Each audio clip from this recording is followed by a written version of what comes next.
નમસ્તે વિદ્યાર્થી મિત્રો, આજે આપણે સ્વાધ્યાય 11.2 ની અંદર આગળનો પ્રશ્ન જોઈએ. પ્રશ્ન 7. ત્રિકોણ ABC માં ખૂણો એક કાટખૂણો છે. AD BC ને લંબ છે.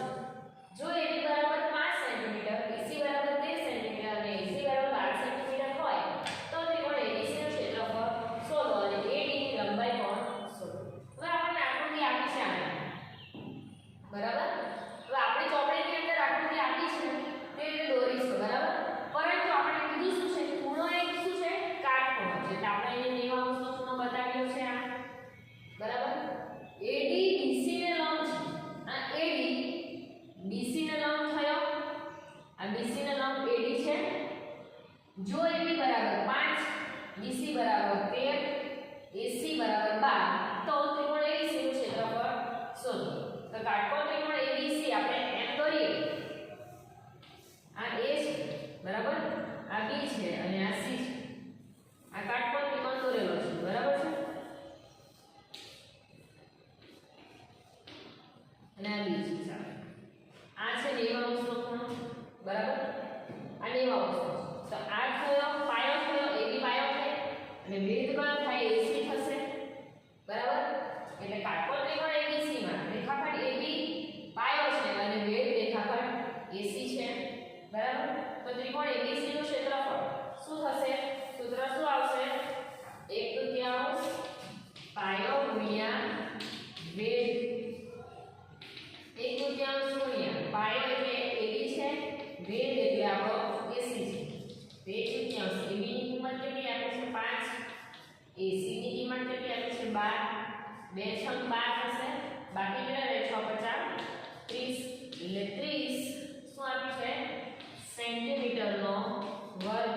એટલે ત્રિકોણ ABC નું ક્ષેત્રફળ શું આવ્યું? 30 સેન્ટીમીટર નો વર્ગ. હવે ત્રિકોણ ABC માં રેખાખંડ BC પાયા ઉપર વેધ કયો છે? રેખાખંડ AD છે. આ BC પાયા પર વેધ કયો છે? AD છે, બરાબર? તો આ પાયો થયો અને આ વેધ થશે. તો પાછું ત્રિકોણ ABC નું ક્ષેત્રફળ શોધીએ. તો ત્રિકોણ ABC નું ક્ષેત્રફળ બરાબર 1/3 પાયો ગુણ્યા વેધ. પાયો છે BC અને વેધ છે AD. હવે જો 1/3 BC ની કિંમત કેટલી આપી છે? 13. AD ની કિંમત આપણને આપી નથી, પરંતુ આપણી પાસે ત્રિકોણ ABC નું ક્ષેત્રફળ કેટલું મળેલું છે? 30 સેન્ટીમીટર નો વર્ગ મળેલો છે. એટલે અહીંયા આપણે 30 લખી દઈએ, અહીંયા પણ 30 આવશે.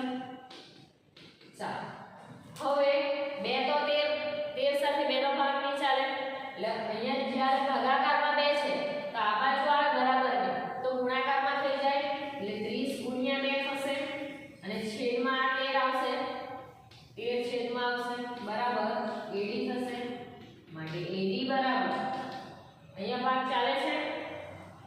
30 દુ 60, 60 ભાગ્યા 13. માટે AD બરાબર 60 ભાગ્યા 13 કરો તો કેટલા મળે?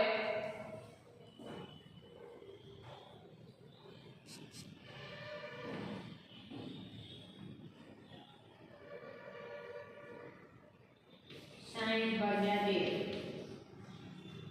13 26 બોલો. 13 ચોક 52 થશે. 60 માંથી 52 જાય તો 8.0.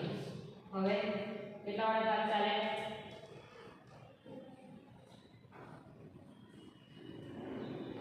13 6 થશે. 2 આવશે, બરાબર? હજુ પણ ભાગ ચાલે તો 13 જ ચાલશે. 7 બચે, બરાબર? તો આપણે એ લખી દઈએ 4.1 અથવા તો તમે આ જવાબ લખો, આ જવાબ લખો, બંને સાચા, બરાબર છે? પડી સમજ? ચાલો, હવે તમારી ચોપડી ખોલો. ચોપડીની અંદર એના પછીનો દાખલો જોઈએ. પ્રશ્ન નંબર 8. ત્રિકોણ ABC માં ત્રિકોણ ABC સમદ્વિ બાજુ ત્રિકોણ છે જેમાં AD બરાબર AC બરાબર 7.5, BC બરાબર 9. A માંથી BC પરની ઊંચાઈ AD 6 સેન્ટીમીટર છે.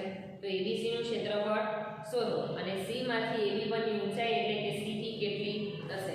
સેમ આ રીતે જ કરવાનો છે. આકૃતિ આપી જ છે, બરાબર? અને આ જ રીતે દાખલો પણ જો બે વાર આપણે ક્ષેત્રફળનું સૂત્ર મૂકવું મૂકવું પડશે ત્રિકોણના ક્ષેત્રફળ સૂત્ર કયું આવશે આપણું 5 1/5 પાયો ગુણ્યા વેધ આવડશે તો પ્રશ્ન 8 તમારે જાતે કરવાનો છે થેન્ક